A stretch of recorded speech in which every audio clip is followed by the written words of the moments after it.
முஹர்ரம் மாதத்துடைய 9வது நாளும் 10வது நாளும் அல்லாஹுடைய முகத்தை நாடி நோன்பு வைப்பது சுன்னாவாகும்.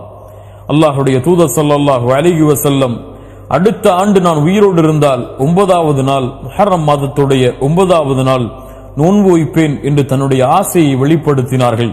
10வது நாள் அல்லாஹுடைய தூதர் நோன்பு வைத்தார்கள். அந்த நாளைத்தான் யௌமு ஆஷுரா என்று அழைக்கின்றோம். அல் ஆஷுரா என்றால் அஷ்ரா 10வது எண்ணிக்கையை குறிக்கக்கூடிய சொல். அல் ஆஷுரா 10வது நாள், முஹர்ரம் மாதத்துடைய 10வது நாளை குறிக்கக்கூடிய சொல் அது. அல்லாஹுடைய தூதர் ஸல்லல்லாஹு அலைஹி வஸல்லம் ரமதான் மாதம் கடமையாவதற்கு முன்னால் இந்த முஹர்ரம் மாதம் 10வது நாள் நோன்பு வைப்பதை கடமையாக்கி இருந்தார்கள்.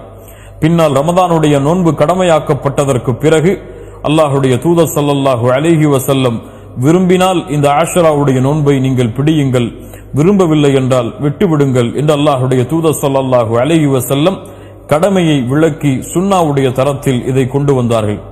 அல்லாஹுடைய தூதர் ஸல்லல்லாஹு அலைஹி வஸல்லம் சொன்னார்கள், யார் ஒருவர் முஹர்ரம் மாதத்துடைய இந்த 10வது நாள் நோன்பு வைக்கிறாரோ அவருடைய முன்னால் இருக்கக்கூடிய ஒரு வருடத்தின் பாவத்தை அல்லாஹ் ரப்புல் ஆலமீன் மன்னித்து விடுகிறான். அல்லாஹு அக்பர் என்று அல்லாஹுடைய தூதர் முஹம்மது ரசூலுல்லாஹ் ஸல்லல்லாஹு அலைஹி வஸல்லம் சொன்னார்கள்.